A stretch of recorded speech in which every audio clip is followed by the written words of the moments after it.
If you seek the truth, you may ultimately find comfort. But if you seek comfort, you will receive neither comfort nor truth. Only sweet words at the beginning and despair at the end. C.S. Lewis. There are paths within the human mind that appear almost identical at their starting point. Yet they lead to two utterly different destinies. One is the path of truth, rugged, cold, sometimes merciless, like the first rays of morning light, piercing the deepest, darkest corners of the soul. The other is the path of comfort, soft, warm, like a thick blanket draped over unease, where gentle words are used to lull fear to sleep. Those who seek truth are like explorers venturing into the foggy forest of their own being. They must accept that some truths bring pain, some realizations wound the ego, and some illusions must be shattered. Yet it is precisely in that confrontation that the mind gradually becomes clear. When people see the world as it truly is, unadorned, uncovered, they reach a profound kind of peace. It is not cheap comfort wrapped in sweet talk, but the serenity of a mature soul, like a climber after a snowstorm, standing on the summit and breathing air so pure it stirs the heart. In contrast, those who seek only comfort unconsciously build a cage of illusions for themselves. They choose to hear pleasant things, believe soothing stories, and avoid every difficult question. At first, that cage feels like a little paradise filled with encouragement, beautiful beliefs, and gentle promises. But like a sealed room with no windows, the air slowly grows stifling. When reality finally knocks, every illusion collapses in a single moment. What remains is not comfort, but an immense void and a deep despair. Only when one has the courage to step through the initial discomfort of truth does a person truly touch peace. Truth is like sunlight, sometimes blindingly painful, yet it alone dispels the fog and lights the way.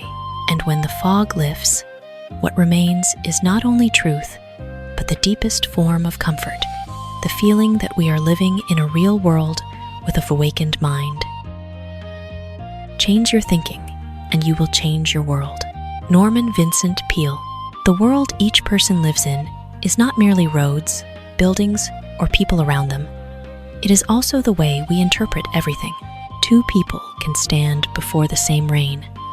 One complains about the gloomy sky, while the other smiles because the air has grown refreshingly cool. The rain does not change, but the world inside them has become completely different. The mind is like a colored lens. When the lens is dark, every scene appears gloomy. When the lens is bright, even the smallest corners sparkle with light. Thinking is the silent compass that guides behavior, emotion, and the way we see ourselves. If you believe you are weak, you will walk with hunched shoulders, always avoiding challenges. The world in your eyes is filled with walls, but when you change the way you think, seeing failure as a lesson, seeing difficulty as an opportunity to train those walls slowly turn into doors. The mind is also like a garden. If you sow seeds of fear, doubt, and pessimism, the garden will grow full of weeds, blocking the light.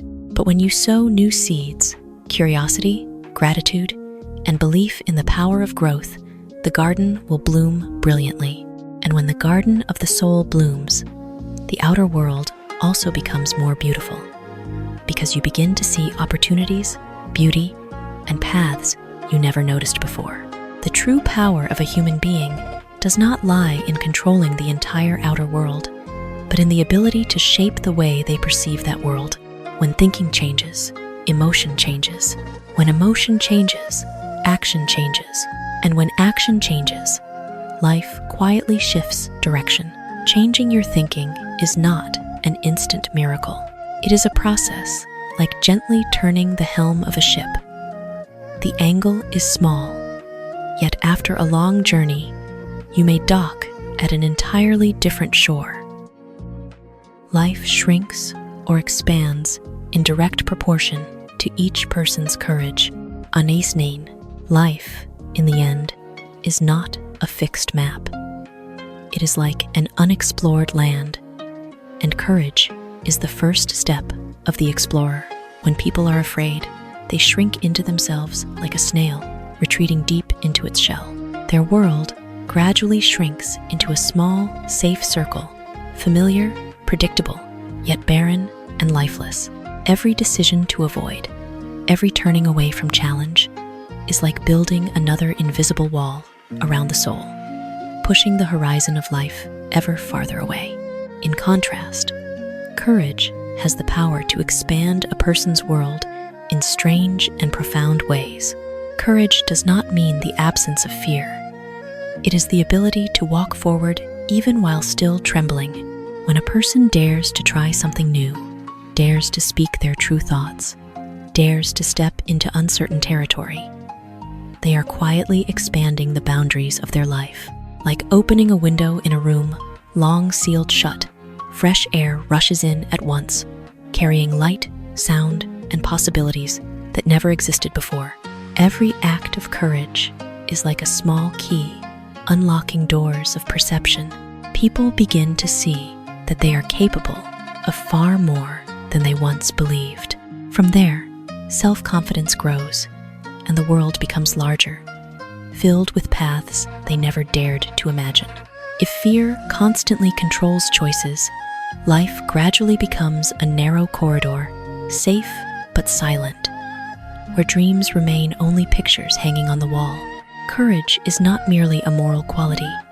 It is the force that expands life. Each time we dare to step beyond old limits, the horizon recedes a little farther, and in the end, people realize that the world is not truly wide or narrow. The brave or fearful heart is what draws its true size. There is only one way to avoid criticism: do nothing, say nothing, and be nothing. Aristotle.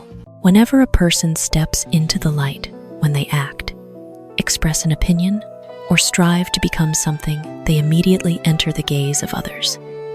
And where there is light, there are always shadows. Criticism is the natural shadow of every meaningful effort to live. Anyone who wants to avoid judgment entirely can only choose to shrink into invisibility, not daring to act, not daring to speak, not daring to show themselves. But the price of that absolute safety is a colorless life, like a lamp that was never lit.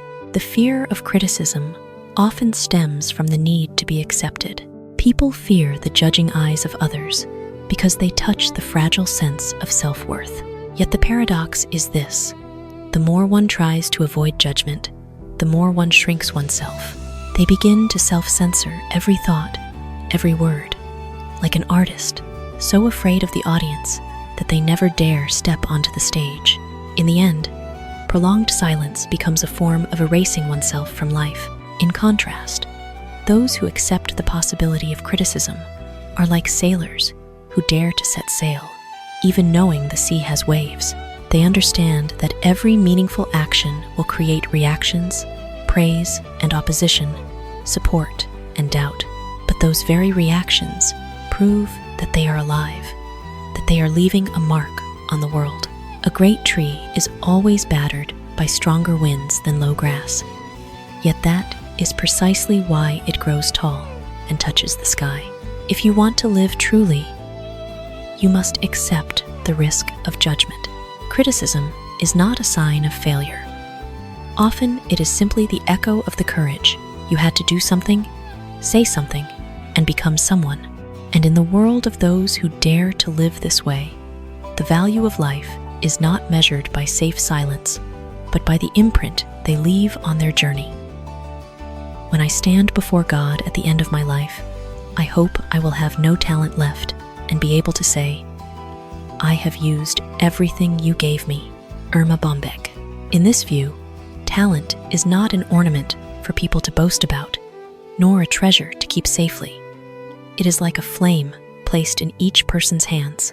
If we guard that flame too carefully, fearing it will go out, fearing the wind, in the end, it will slowly fade in uselessness. But if we use it to illuminate, to warm, to create light for the world, then even if that flame burns out, it will have fulfilled its meaning. People often carry a paradox within. They are given abilities, yet they live cautiously with those very abilities. The fear of failure, the fear of judgment, or the comfort of habit causes many talents to be frozen in potential. Abilities that could have become music, ideas, works, or good deeds for the world lie still like seeds never sown in the earth. Talent only has meaning when it is spent. It is like muscle. If not used, it grows weak. But when used to its fullest, it reveals its true strength. The moment a person faces their own conscience, that is when all fame, money, or status becomes secondary. And the only question left is, what have I done with what I was given? The one who can smile in that moment is not the one who kept the most, but the one who gave and used the most, like a field after harvest, appearing empty. Yet that very emptiness proves it has produced a full season. Live so that at the end of the journey, we carry no unused potential, no postponed dreams, no forgotten abilities. Then, even if our hands are empty, our hearts can calmly say, every seed has been sown, every flame has been lit, and the gift of life has been used completely. Everything you have ever wanted lies on the other side of fear. George Addair. An invisible gate stands between people and their greatest possibilities. It does not always roar like a wild beast. Often, it whispers softly in the mind. Don't try, you might fail. Don't step forward, you might be rejected. Those very whispers make people stop right before the door of opportunity opens. At its core, fear is an ancient protective mechanism of the mind. It wants to keep people in the familiar safe zone, like a loyal gatekeeper who does not want anyone to leave the city walls. But the problem is, that safe zone is often also the zone of limitation. Great dreams, deep experiences, meaningful achievements, none of them rarely lie within that familiar space. They lie on the other side, where people must walk through their own trembling. Fear is like a thick fog before a traveler. From afar, that fog looks terrifying and uncertain, making people believe only danger awaits ahead. But when they have the courage to step into it, one step at a time, they realize the fog only obscures vision. It does not block the path. And then, when they pass through it, a vast land suddenly appears, where the possibilities they once only imagined become reality. People do not need to wait until fear disappears before they act. It is action taken while still afraid that expands their world. Each time a fear is overcome, the mind feels as if it has been stretched a little more, and the boundaries of life recede one more step. Gradually, people realize that fear is not the final wall of life. It is only the door that tests courage, and on the other side of that door, there is often not only what we once wanted: opportunity, love, success, freedom, but something even more important, a stronger version of ourselves who can only be born after we dare to step through fear. If the wind is not favorable, use the oars. A Roman proverb. Life is often compared to a journey at sea. There are times when favorable winds fill the sails and the boat glides smoothly. But there are also days when the sea is calm or the wind is against us, leaving the boat almost motionless on the vast water. In those moments, people face a psychological choice. Either sit and wait for the wind to change, or take the oars themselves and keep moving forward.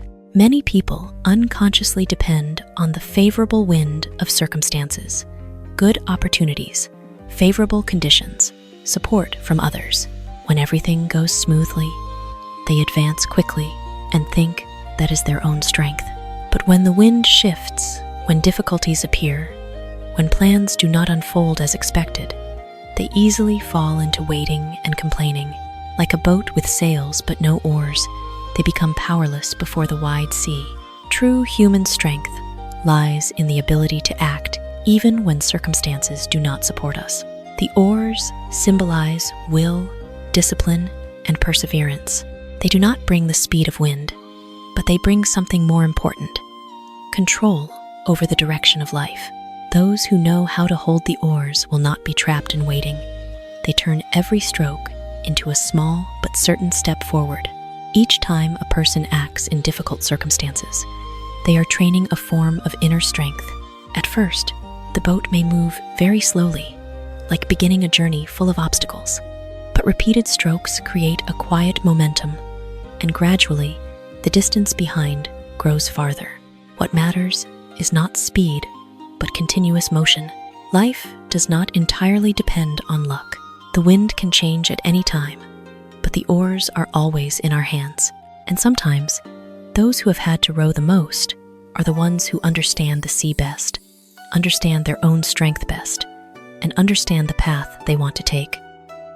First, have a clear, practical ideal, a goal, a destination. Second, have the necessary means to achieve that goal: intelligence, money, material resources, and methods. Third, adjust all your means to fit that goal. Aristotle. First, having a clear, practical ideal is like determining the North Star before setting sail. A boat that does not know where it wants to go will drift aimlessly, no matter how strong the wind. The goal is the compass of consciousness. When a person knows clearly what they want, the mind begins to arrange the surrounding world to serve that goal. Opportunities that were once invisible suddenly become clear, like turning on a light in a dark room. But a goal, no matter how noble, if it exists only in imagination, is like a castle drawn on clouds.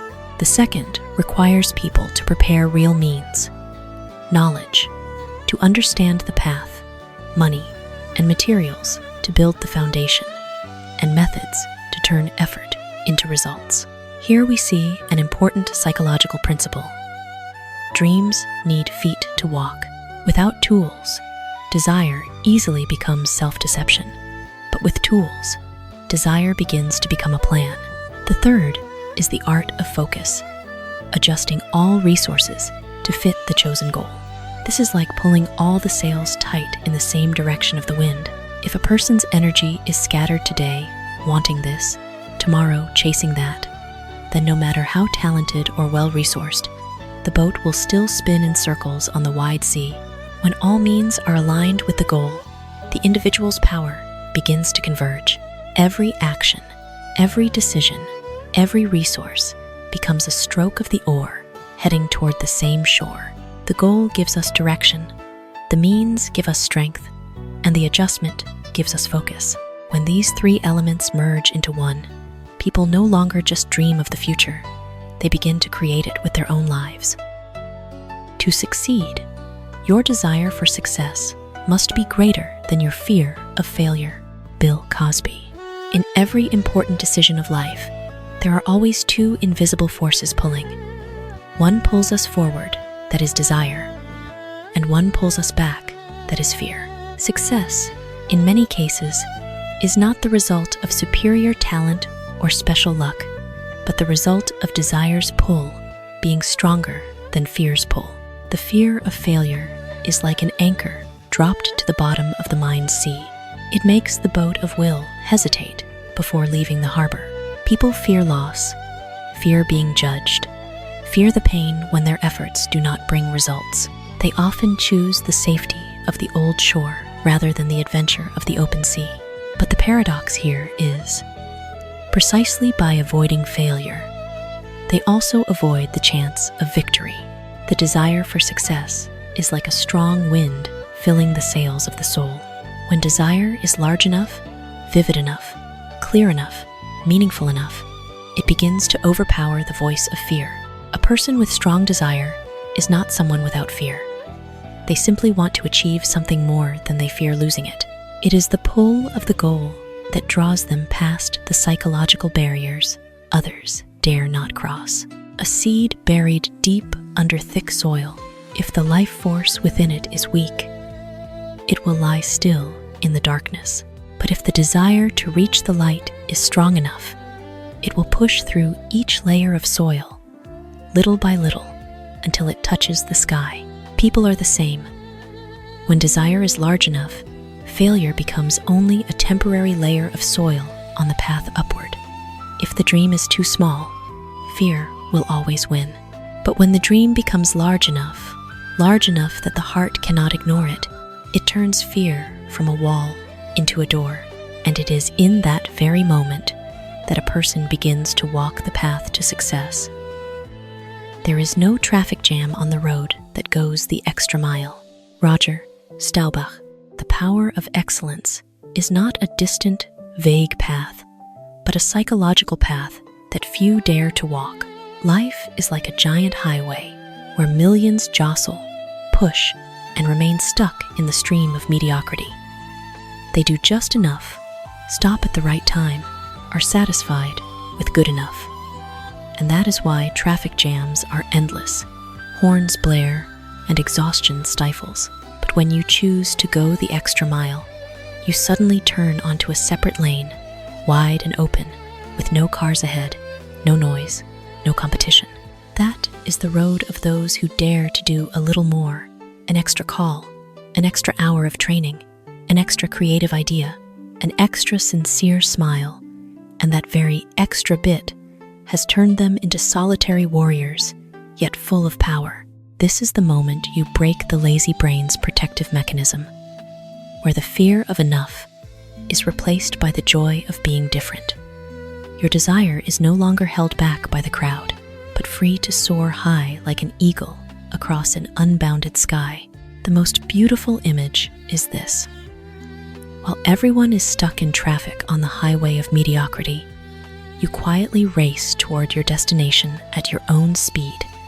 Cool wind blowing through your hair, heart beating with excitement because you know no one can stop you. That is the secret of the greatest successful people in history. They do not wait for opportunity. They create their own open space through superior effort. And when you live by this principle, a positive energy floods in. You feel lighter, more confident, more fulfilled, because you know you are traveling on the road that only the exceptional dare to choose. Start today. Just add one small extra mile in your work, in your relationships, in your dreams, and you will see that traffic jams exist only on other people's roads, while your road is wide open, shining brightly, leading straight to true glory and happiness. You are no longer part of the crowd. You have become the guide of your own destiny.